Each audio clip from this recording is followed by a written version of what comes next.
माँ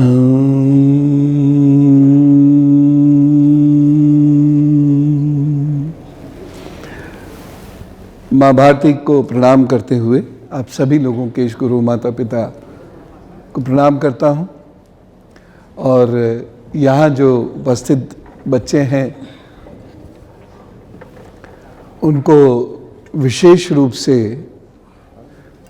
मैं अपना प्यार प्रेषित करता हूँ।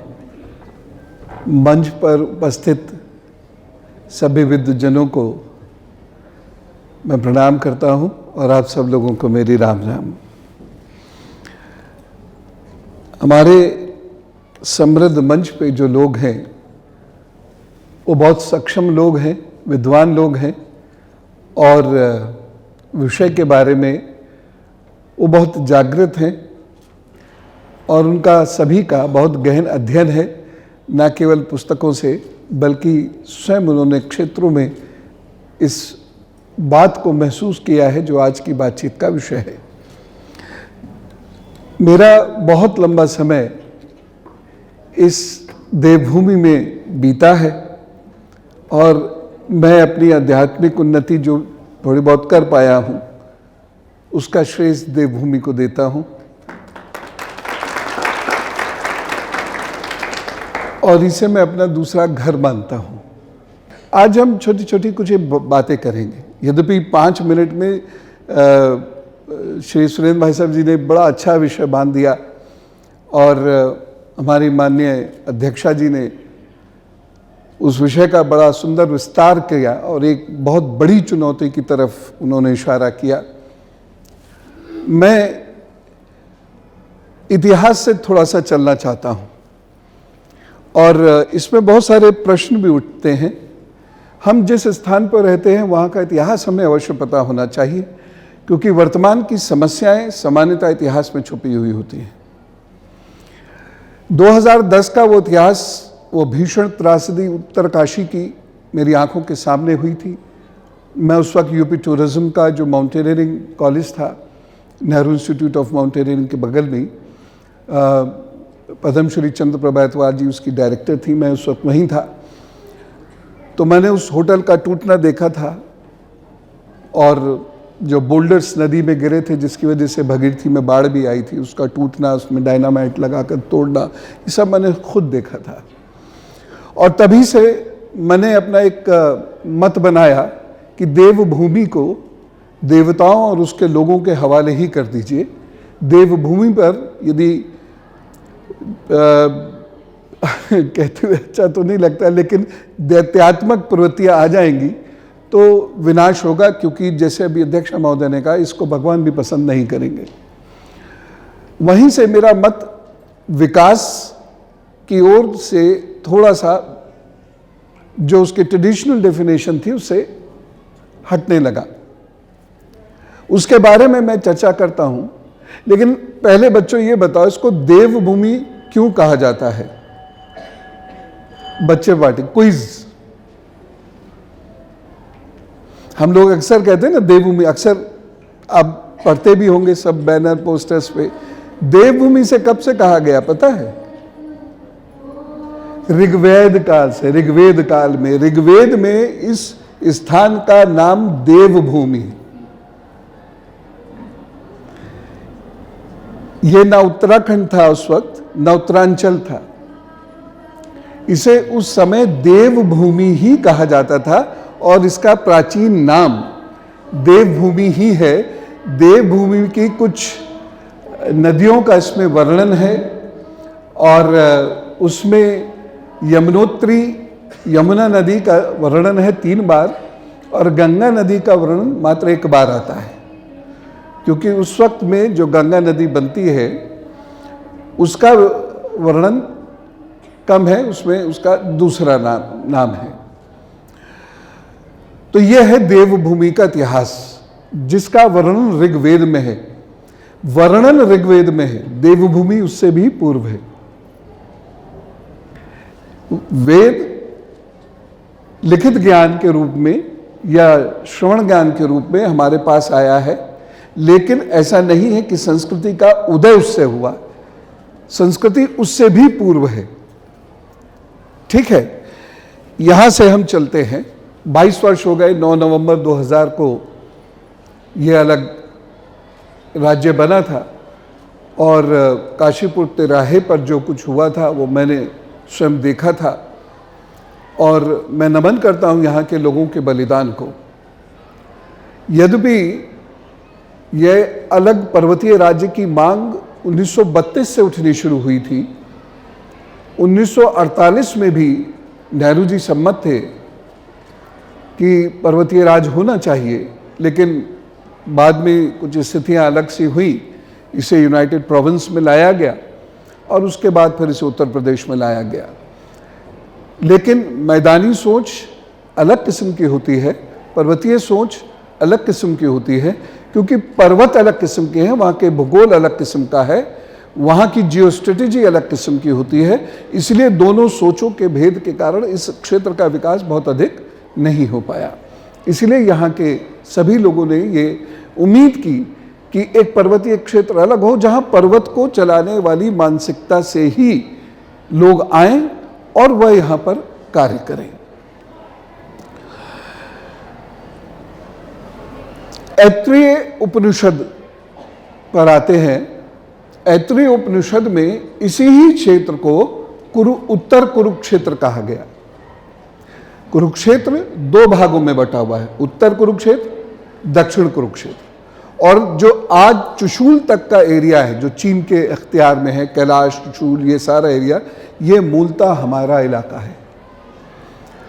जब चीन यहाँ पर चीन चट्टी उस जगह को बोल देते हैं, वहाँ तक आ गया था कब्जा करने के लिए। आप लोगों को ध्यान हो, टिहरी, पुरानी टिहरी के कई स्कूलों में दीवारों पे पेंटिंग्स बनी थी, चीन को भेड़िया दिखाया जाता था। मैंने स्कूलों के कमरों में कभी कभी यात्रा के दौरान रुक जाता था प्रधानाचार्य जी से निवेदन करके। अब तो वो सब डूब गए हैं, अब तो वो सब है नहीं। लेकिन चीन वहाँ से जोरावर सिंह तब लड़े थे भारत की ओर से, और ये पूरा इलाका जो चीन हथियाए बैठा है, उससे बहुत आगे चीनी चट्टी तक, जो यमुनोत्री के रास्ते में पड़ता है, वहाँ तक वो आ गया था। तो अभी जो श्रीमान भाई साहब जी ने बात कही, सुरेंद्र जी भाई साहब ने, चीन का खतरा एक बहुत बड़ी चुनौती है हमारे लिए, लेकिन इसके इतिहास में जाना पड़ेगा। तो ये हमारा उत्तर कुरुक्षेत्र है और इसके टॉप पर आता था त्रिविष्टप प्रदेश, और त्रिविष्टप प्रदेश में ही ब्रह्मा जी, विष्णु जी और महेश जी, ये त्रिविष्ट कहलाते। त्रिविष्ट, इन्हीं का स्थापत्य इस क्षेत्र में है और जो तिब्बत के नाम से आज जाना जाता है, त्रिविष्टप। इसलिए आपने देखा भी होगा, अब तो खैर रास्ते बंद हैं, लेकिन जब से चीन ने तिब्बत पे कब्जा किया है, लेकिन आपने ये देखा होगा कि पहले तिब्बत के लोग देहरादून में नमक आदि लेकर और बहुत सारा सामान देने आते थे, और ये एक आम तरीका था, दर्रा पार करके वो आते थे। अब नहीं आते हैं। देहरादून, हरिद्वार, ऋषिकेश, इन सारे क्षेत्रों में वो आते रहते थे। उसके बाद आते हैं ऐत्रेय उपनिषद के बाद स्कंद पुराण काल में। स्कंद पुराण में भी इस क्षेत्र का वर्णन है। 2 क्षेत्र उसमें कहे गए हैं पर्वत में मुख्य। एक मानस क्षेत्र, मानस क्षेत्र को कहते हैं कुमाऊं, आज जिसे हम कुमाऊं नाम से जानते हैं, और दूसरा है केदार खंड लिखा गया है, जिसे आप गढ़वाल कहते हैं, आज गढ़वाल। और गढ़वाल क्यों कहते हैं बच्चों, ये प्रश्न पूछूंगा भी आपसे, ठीक है। तो ये स्कंद पुराण में सोचिए कितने प्राचीन है इस धरती का इतिहास, इसे समझने की जरूरत है, और क्यों हम इसे बचाना चाहते हैं उसे समझने की जरूरत है। तो जो चुनौतियां आज दिखाई देती है ना, वह चुनौतियां बहुत प्राचीन हैं। इसीलिए यदि तात्कालिक रूप से उन चुनौतियों से हम लड़ने जाएंगे तो कोई हमें लाभ नहीं मिलेगा। आगे थोड़ा सा बढ़ते हैं।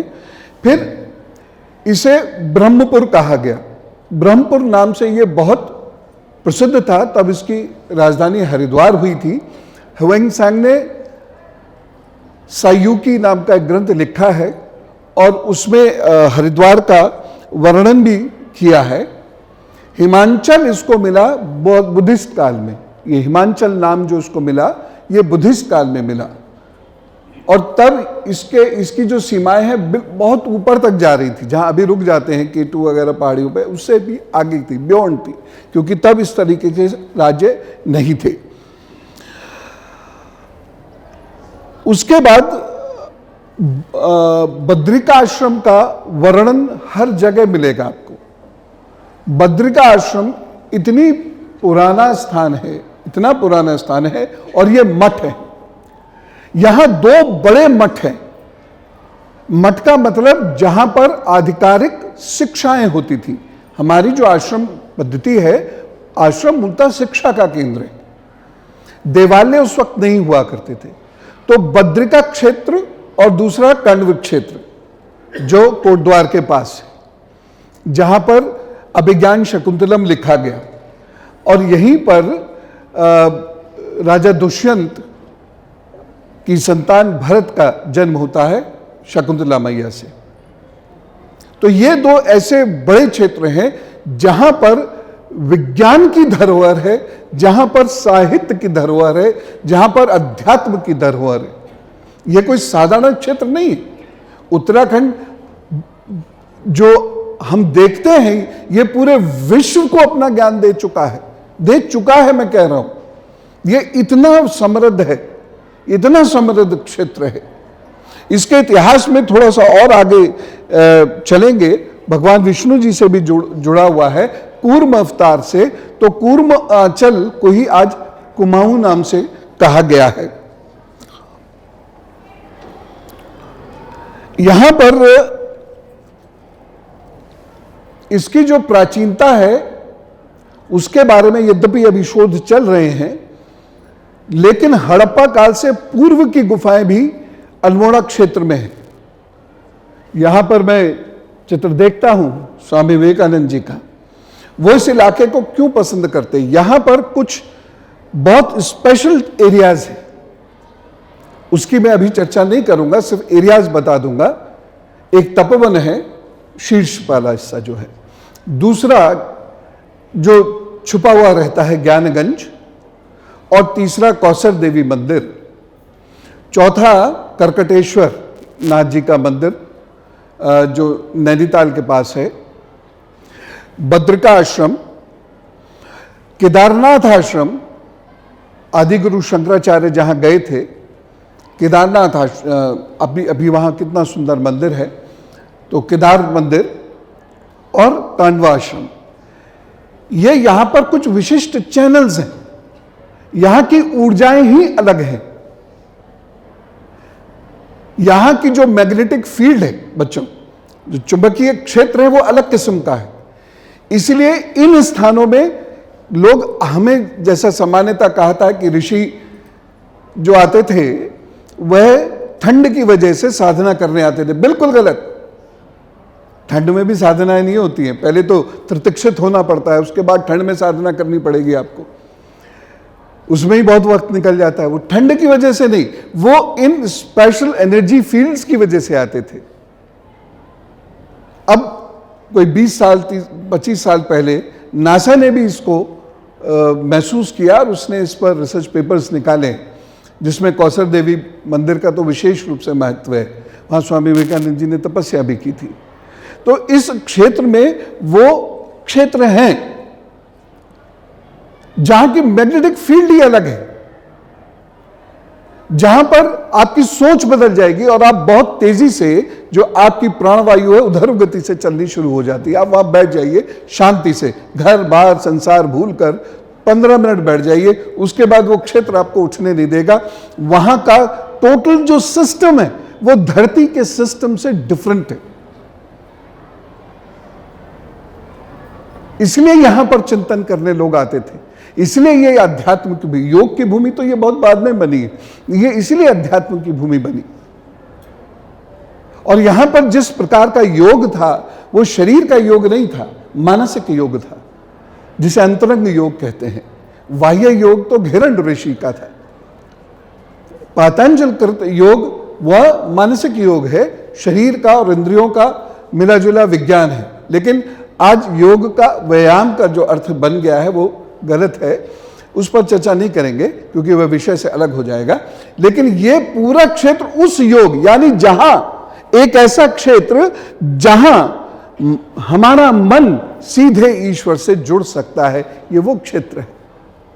हम ऐसे महान क्षेत्र में बैठे हुए, ऐसे महान क्षेत्र में जहां पर इडा पिंगला सुषुम्ना तीन त्रिवेणी, वहां पर वह तीनों मिलती है जो त्रिवेणी घाट है। इसलिए छोटी जगह मत समझिए, त्रिवेणी हमारे यहां से तीन वेणियां, इडा पिंगला सुषुम्ना, तो यहां पर वह जागृत अवस्था में लाई जाती थी। यह इतना महत्वपूर्ण एरिया है। तो उत्तराखंड को हम अपनी अभी तक संस्कृति और इतिहास का आधार मान रहे हैं, उसे समझने की कोशिश कर रहे हैं। बाकी चुनौतियों की बात तो अभी करेंगे। लाखों गुफा मैं चाहता हूं बच्चा पार्टी जरूर देख के आए। लाखों गुफा अल्मोड़ा में, उस गुफाओं के अंदर वो हड़प्पा काल के जो चित्र आप रायसीन वगैरह में देखते हैं, वो वहां आपको देखने को मिलेंगे।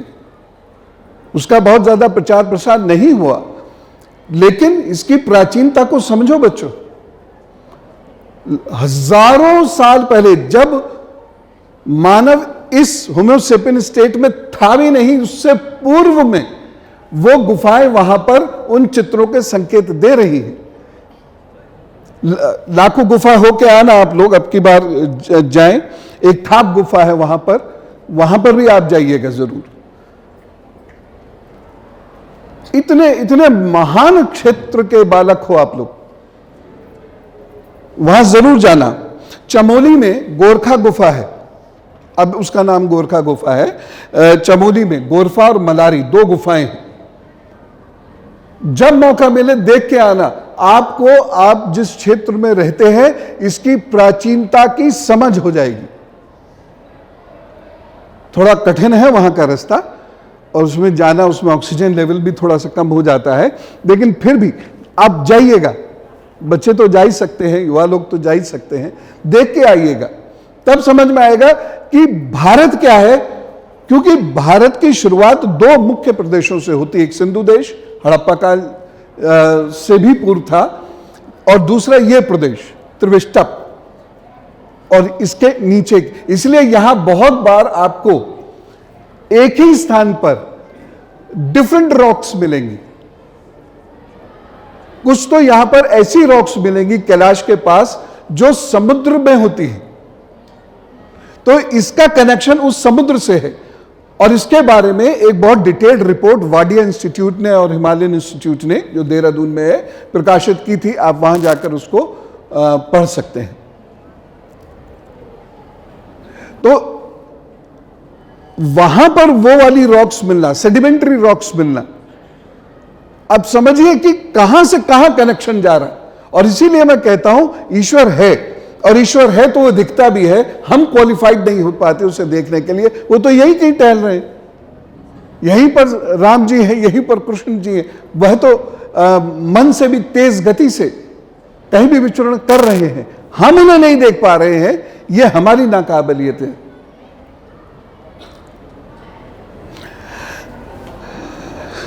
उसके बाद यहां पर एक राज्य स्थापित होता है, और वहां से समझ में आ रहा है बच्चों, इसमें मजा आ रहा है समझने में।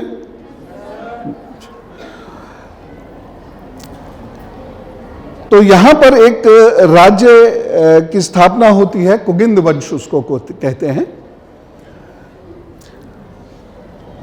और वहां पर उस समय में कुगिंद वंश सोने और चांदी के सिक्के इस क्षेत्र में चला करते थे।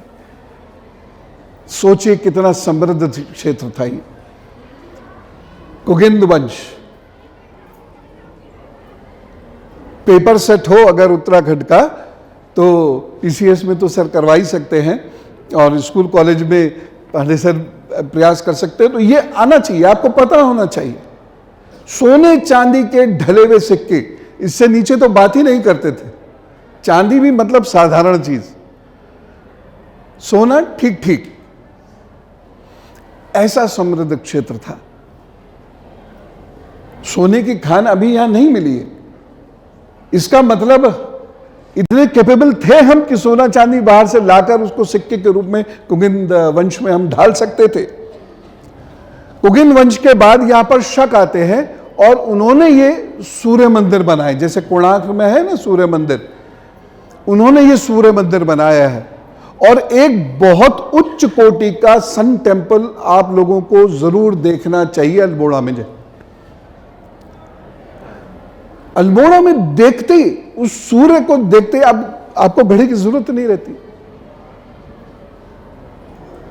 जब आप कौसर देवी के रास्ते में जाएंगे अल्मोड़ा से उत्तर की ओर, तो बीच में एक शहर से निकलते ही, जरा सा निकलते ही बाएं हाथ को एक रास्ता उतरता है, वो क्षेत्र है सूर्य मंदिर, जरूर देखिए। उसके बाद यहां नागवंश आया। अब नाग को हम क्या समझते हैं? नाग सांप नहीं होता। सांप को अंग्रेजी में क्या कहते हैं? नाग को क्या कहते हैं? क्योंकि नाग की कोई अंग्रेजी ही नहीं है। नाग एक वंश है, ऋषि कपिल इसी नागवंश के हैं, जिनको श्री कृष्ण बार बार उद्धृत करते हैं। श्री कृष्ण ने सांख्य दर्शन का ज्ञान ऋषि कपिल से लिया है, इसलिए वो कहते हैं 11वें अध्याय में, 10वें 11वें अध्याय में, ऋषियों में कपिल हूं, वह उसी नागवंश के हैं। कश्मीर किसने बसाया था? ऋषि कश्यप नागवंश के हैं।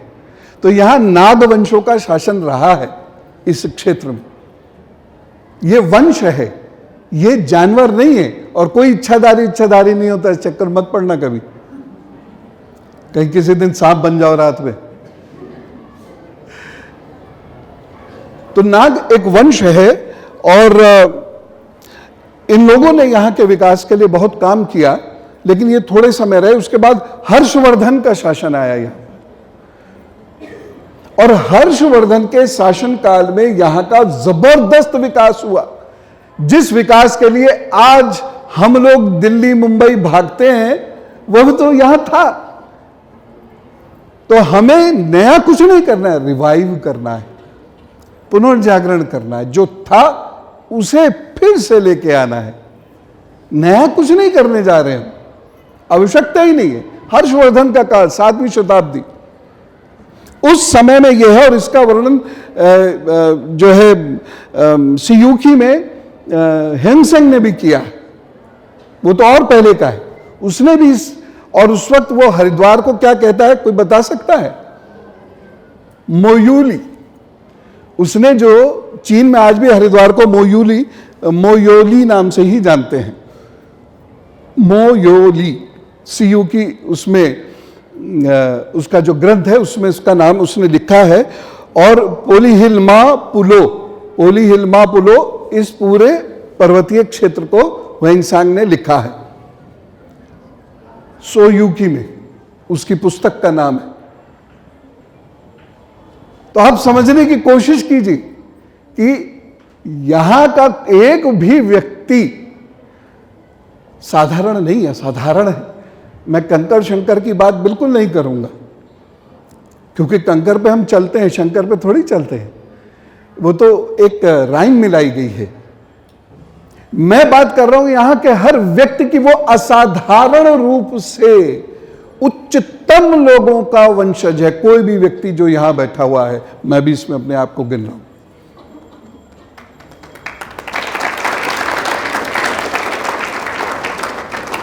इसलिए बड़े बड़े ऋषि, उनका तप पूर्ण नहीं होता था जब तक वो इस क्षेत्र में नहीं आ जाते थे। उसके बाद कार्तिकेयपुर करके एक वंश आता है राजाओं का। क्या जबरदस्त उन्नति होती है उस वक्त यहां पर। और उस वक्त में ये राजधानी बनी थी, जोशीमठ जिसे आज हम कहते हैं, कार्तिकेयपुर वंश में जोशीमठ, ये ज्योतिर से बना है ये, फिर जोशी, और यहीं से जोशी ट्रांसफर हुए, माइग्रेट हुए महाराष्ट्र की तरफ से। हालांकि इसमें थोड़ा विवाद है, कुछ लोग कहते हैं वो इधर आए, यहां से उधर गए, लेकिन ये जोशी, और इसी से ज्योतिष मठ नाम निकला,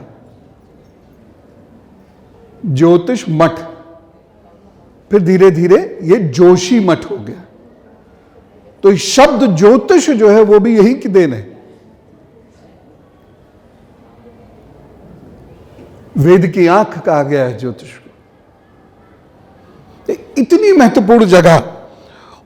उसके बाद यहां आदि शंकराचार्य तो आए, तो आपको सबको पता ही है। अब मैंने आपसे पूछा था, कहा था कि मैं पूछूंगा इसे गढ़वाल क्यों कहा जाता है, कौन बता सकता है? आप दिन में 10 बार तो कहते ही होंगे गढ़वाल। गढ़वाल क्यों कहा गया है? जहां रहो बच्चों, वहां के इतिहास को गहराई से पहचानने का प्रयत्न करो। अपने शिक्षकों से पूछो, माता पिता से पूछो, बुजुर्ग से पूछो। 1515 में यहां पर 52 छोटे छोटे राज्य हुआ करते थे, 52। उन सब को मिला दिया गया 1515 में, 52 गढ़ बनाए गए। उसको गढ़वाल कहा गया। जहां 52 राज्यों को मिलाया गया और गढ़ बनाया गया, उसको गढ़वाल कहा गया 1515 में। और अभी आपको एक बहुत इंटरेस्टिंग बात बताने वाला हूं, आनंद आ जाएगा। 1517 में यहां की राजधानी बदली, गढ़वाल की राजधानी हुई श्रीनगर। गए हो श्रीनगर? कहां है?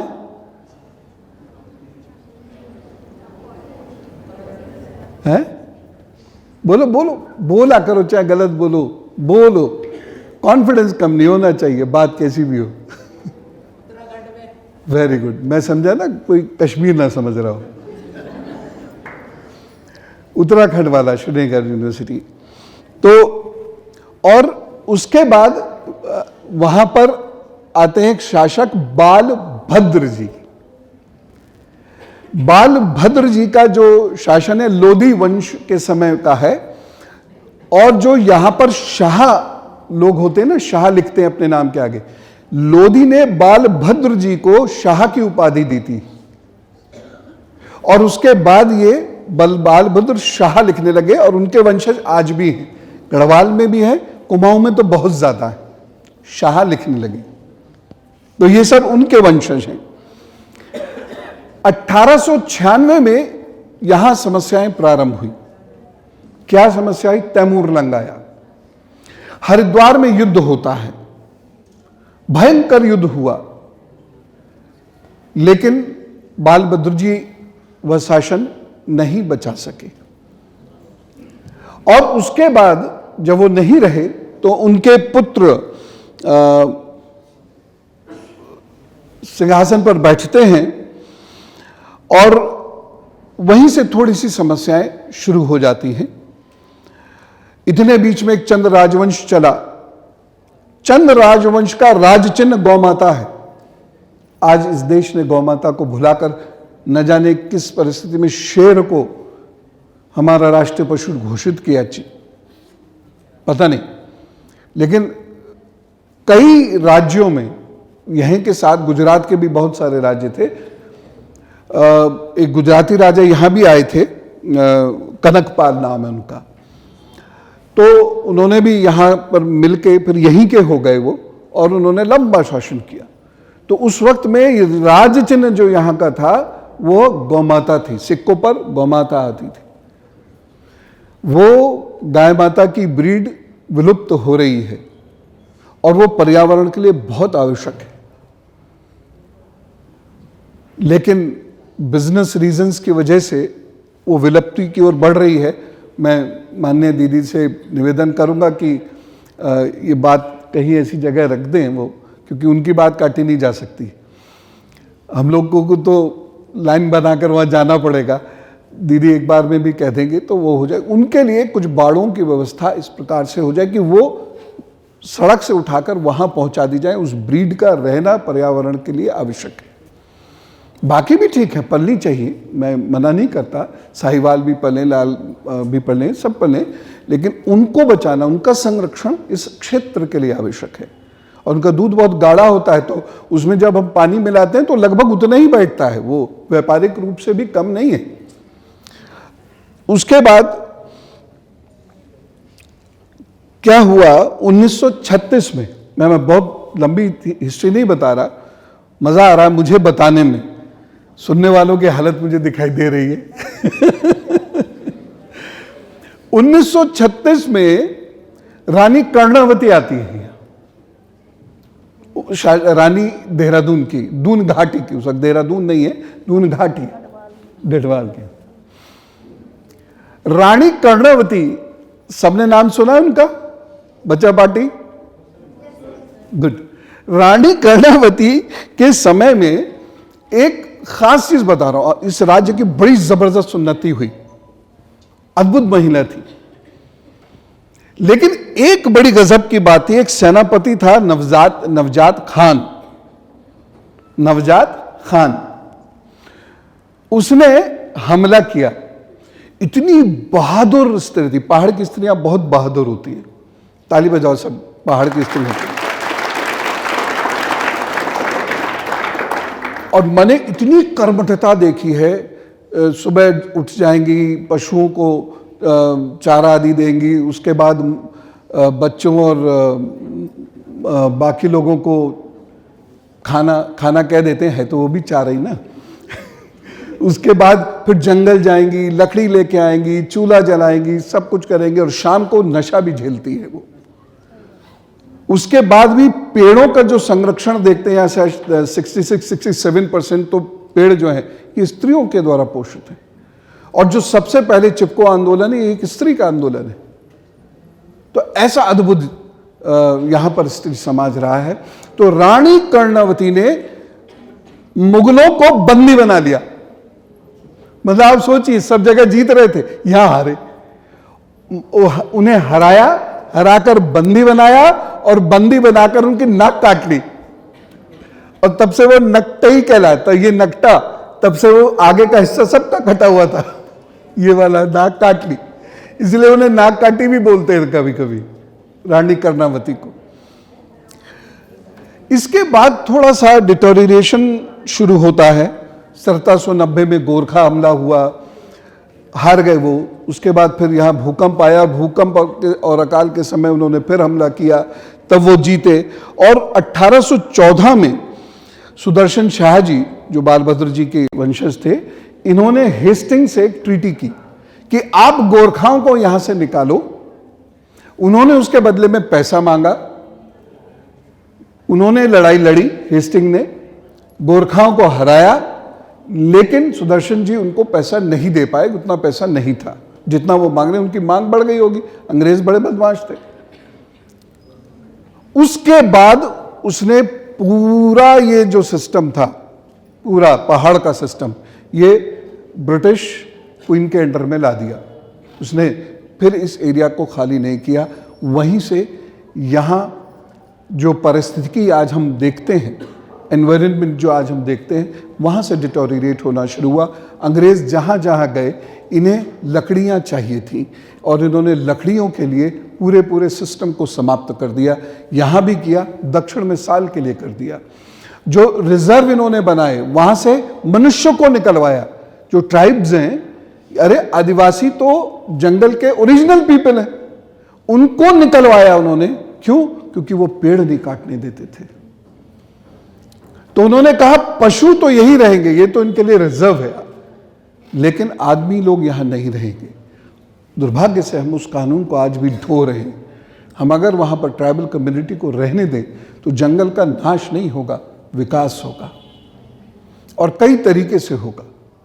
लेकिन हम उन्हीं के नक्शे कदम पर चलते रहे, और हमने उसको CRPC IPC के तहत लाकर ये और एक अलग से नियम ही बना दिया। ये रिजर्व फॉरेस्ट एरिया है। फॉरेस्ट मतलब शेर, चीते, भालू आदि आदि आदि। फॉरेस्ट मतलब फॉरेस्ट ड्वेलर्स नहीं, जो एक्चुअली वो जो फॉरेस्ट के लोग थे वो फॉरेस्ट ड्वेलर्स थे। वहां से ये समस्या शुरू हुई। उस वक्त राजधानी टिहरी हुआ करती थी।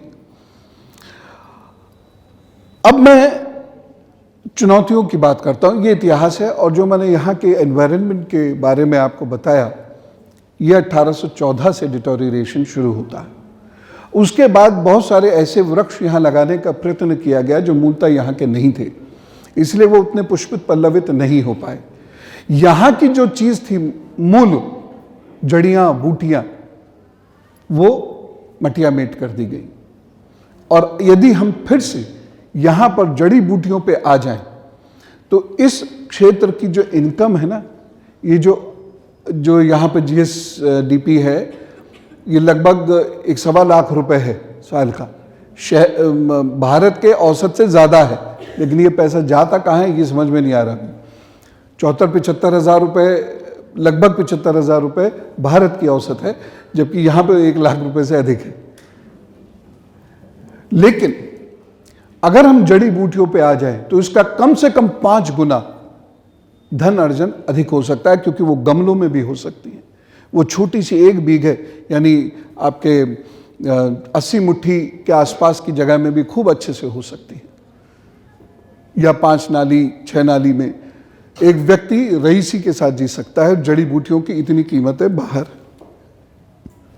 अब तो हमारे यहाँ भी बहुत आयुर्वेदिक मेडिसिन बनने लगी हैं, और राजस्थान में कई क्षेत्र हैं ऐसे जो, जैसे नागौर, केवल अश्वगंध से ही वो लोग करोड़पति बन गए, केवल अश्वगंध।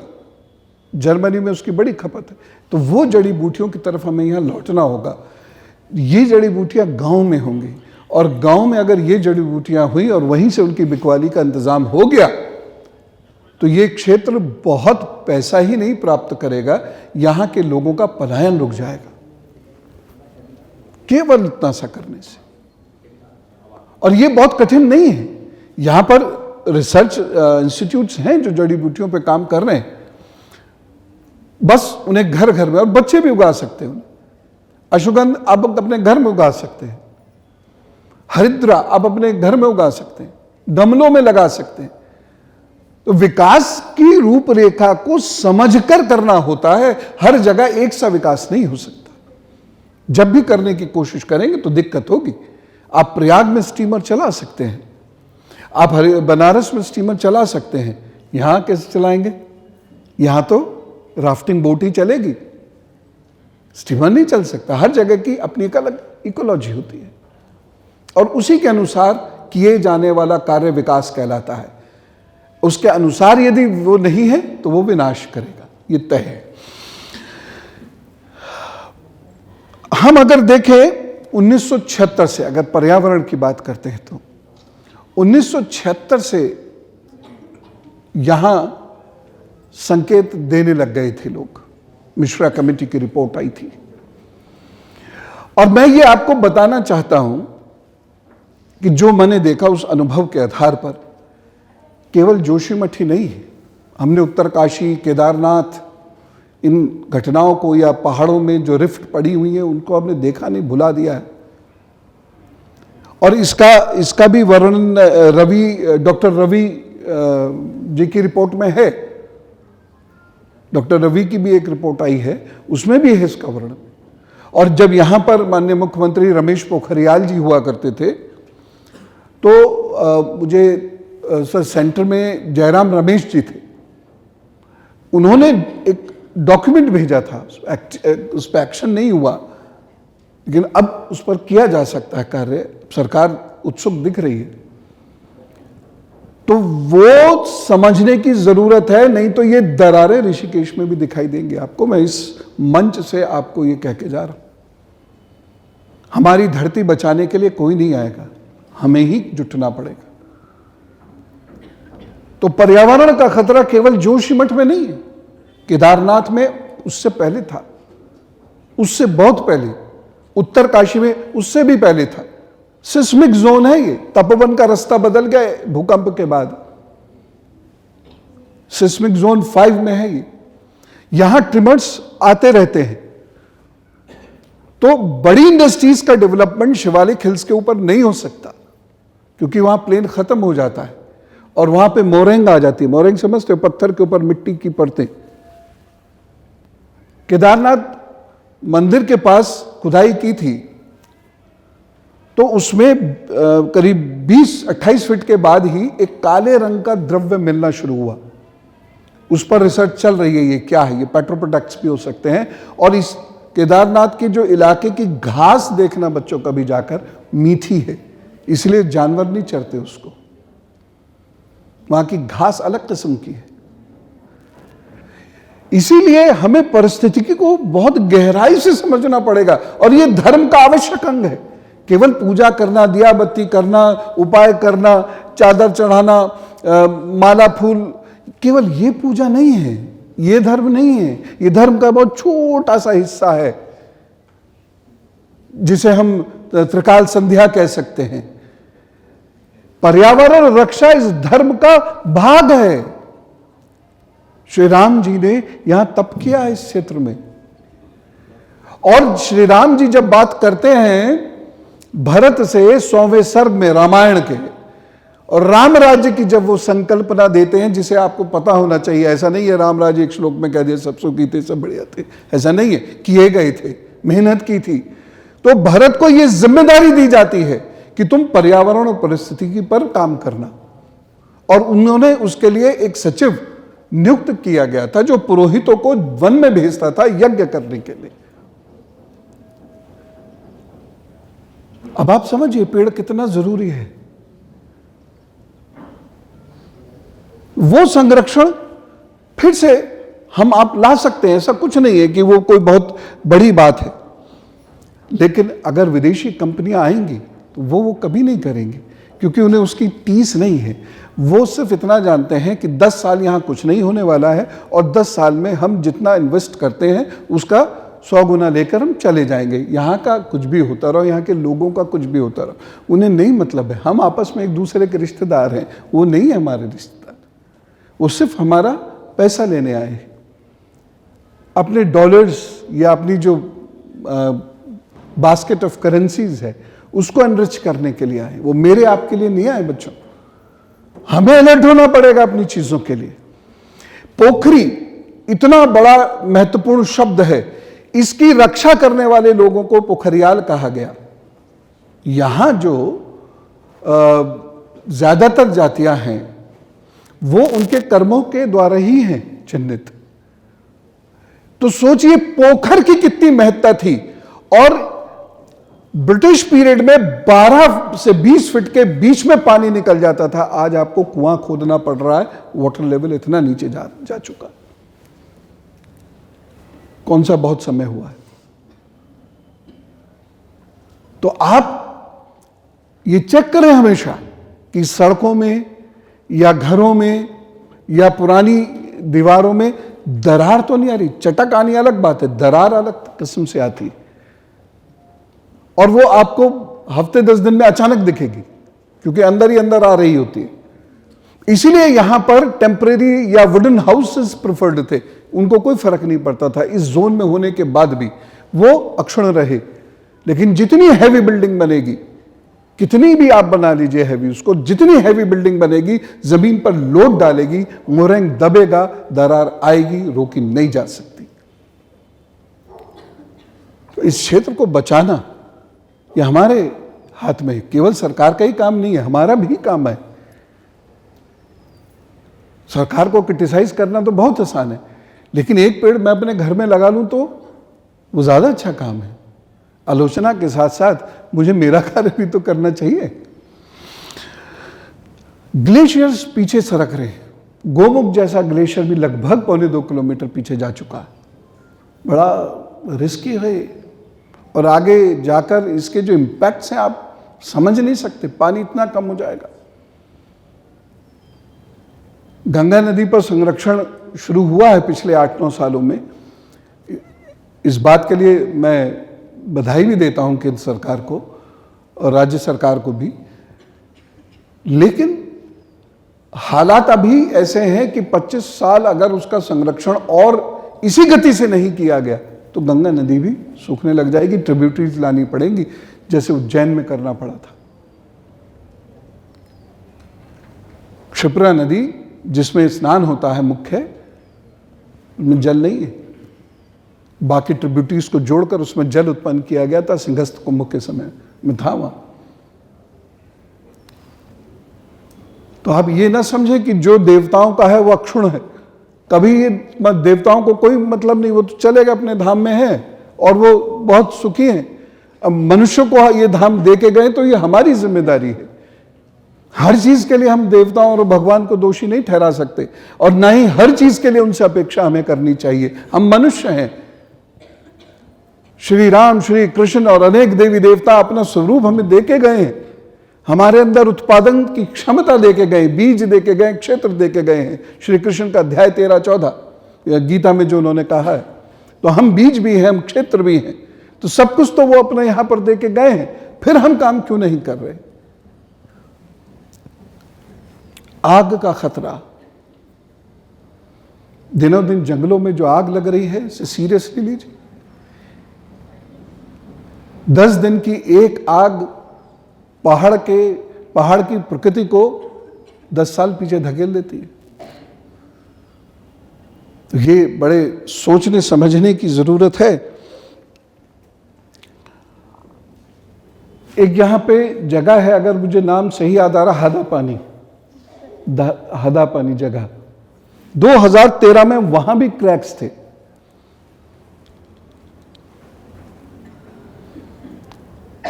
आप समझिए, जो जोशीमठ में आप देख रहे हैं, ये ऑलरेडी है 2010 से, मैं आपको बता रहा हूं। 2010, 12, 13, 16, 21 में तो ये दिख रहा है। कंप्लेंट्स तो पहले भी है, और ये नीचे सरक रहा है, लगातार ये नीचे आएगा। इसलिए मैं टीवी पे भी बार बार कह रहा हूं कि आप 125-150 किलोमीटर तक भी रिहेबिलिटेशन नहीं कर सकते, क्योंकि वहां फिर 25 साल के अंदर अंदर ये समस्या आ जाएगी, फिर वहां से रिहेबिलिटेट करना पड़ेगा। और हमने पानी को इतनी जगह रोका है कि वो धरती पर बोझ बनता जा रहा है। धरती नहीं संभाल सकती उस पानी को। पानी अविरल होना चाहिए। मनुष्य और पानी जब बहेगा ना, तभी जीवित रहेगा, और मनुष्य और पानी जब बहता नहीं तो सड़ जाता।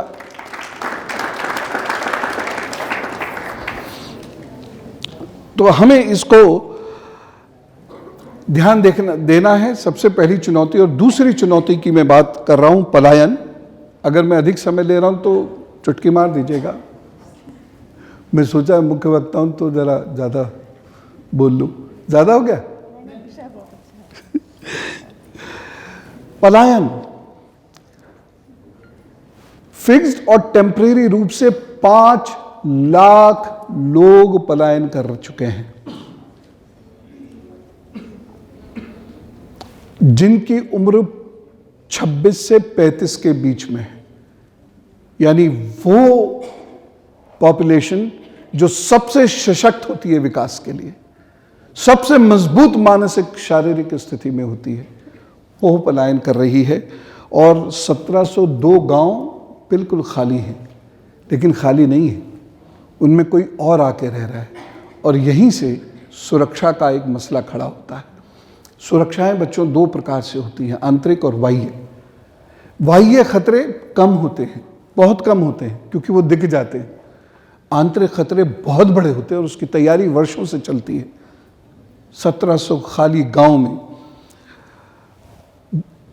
जहां से लगभग 1.18 लाख लोग मकान छोड़कर जा चुके हैं, वीराने पड़ रहे हैं, उसमें भी लोग रह रहे हैं। कौन लोग हैं वो? ये ध्यान देने की जरूरत है। इंटेलिजेंस यूनिट्स को यहां पर काम करना पड़ेगा। ये वो लोग नहीं हैं जो इस प्रदेश के लोग हैं, इसमें विदेश के भी लोग हैं। चिन्हित करना सरकार का काम है, उसे हम आप नहीं कर सकते, हमारी सीमाएं हैं। लेकिन अगर ऐसे कोई लोग दिखें तो आप एक सूचना अवश्य दें सरकारी लोगों को। और हम लोग तो सौभाग्यवान हैं, हमारे बीच में तो दीदी हैं जो बहुत कर्मठ हैं, हर चीज़ को तुरंत वो उस पर तुरंत कार्रवाई करती हैं।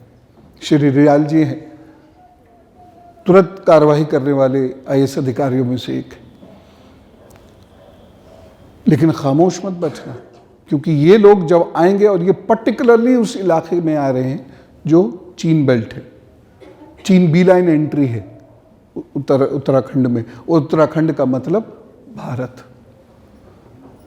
ये पर्यावरण यहाँ का बिगड़ता है तो पूरे भारत की हवा बिगड़ जाती है। सुरक्षा यहां से खराब होगी, पूरे भारत को चोट पहुंच जाएगी।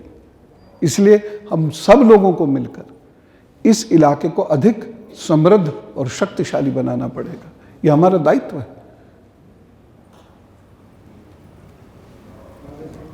तो ये जो स्थिति है, 3,946 गांव में अगर 1.18 लाख घर खाली पड़े हैं और फिर भी उसमें कोई है, तो ये कौन है?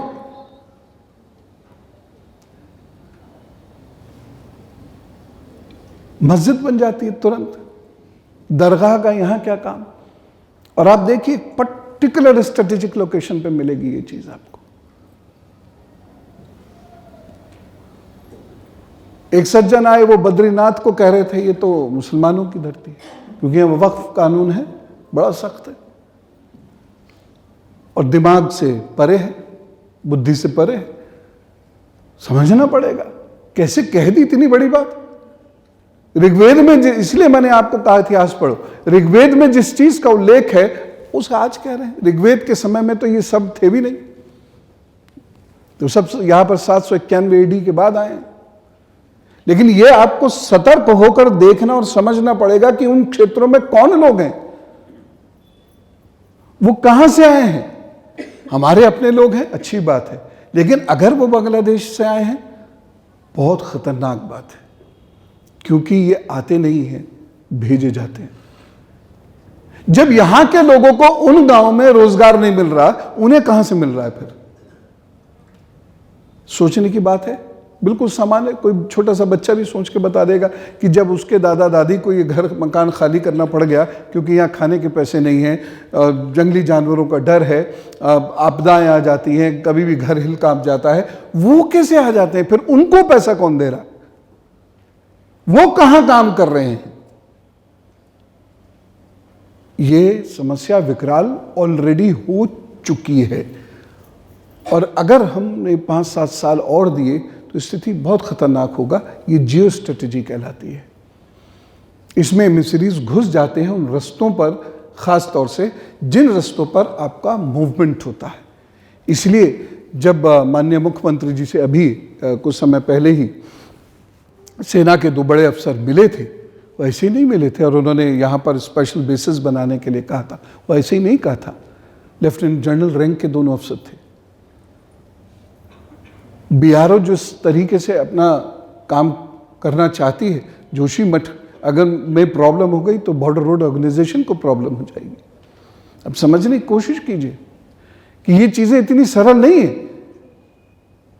आप चाहे गृहिणी हो, चाहे शिक्षक हो, चाहे लॉयर हो, चाहे बच्चे हो, पॉलिटिशियन हो, ब्यूरोक्रेट हो, किसी भी फील्ड में काम कर रहे हो, धर्माचार्य हो, आदि आदि, सबको ये समझना पड़ेगा कि स्थान रहेगा, स्थान से हम रहेंगे, हमसे स्थान नहीं रहेगा।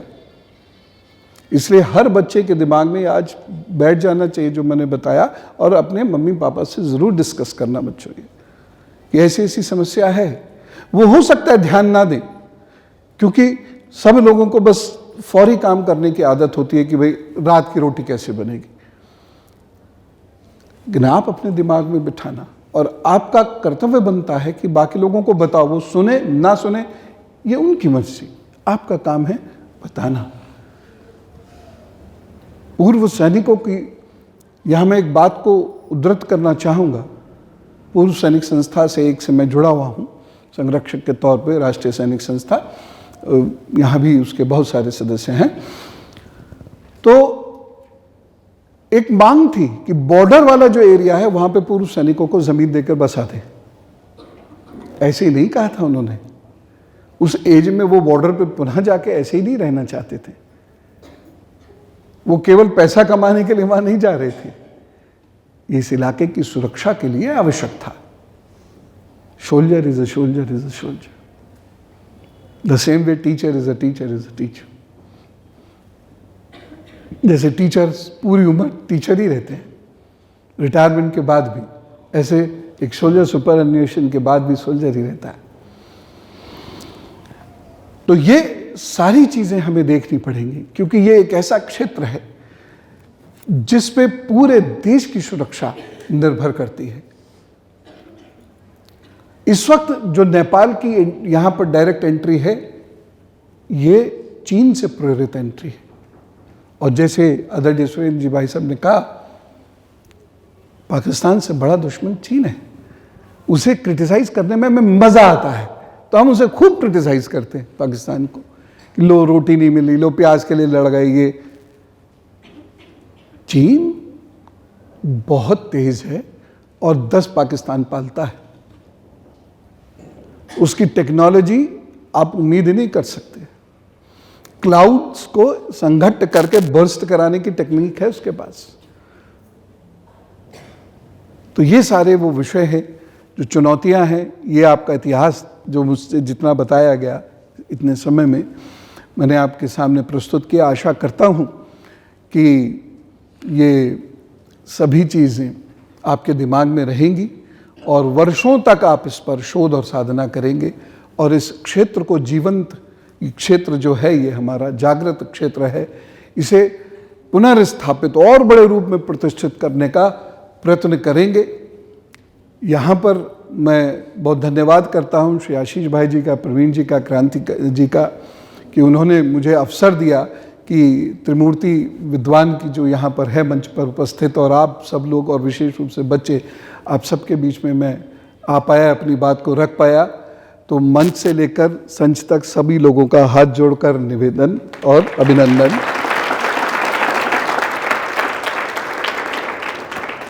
और निवेदन इस बात का कि हम लोग हृदय से बोलेंगे, भारत माता की, भारत माता की, भारत माता की जय।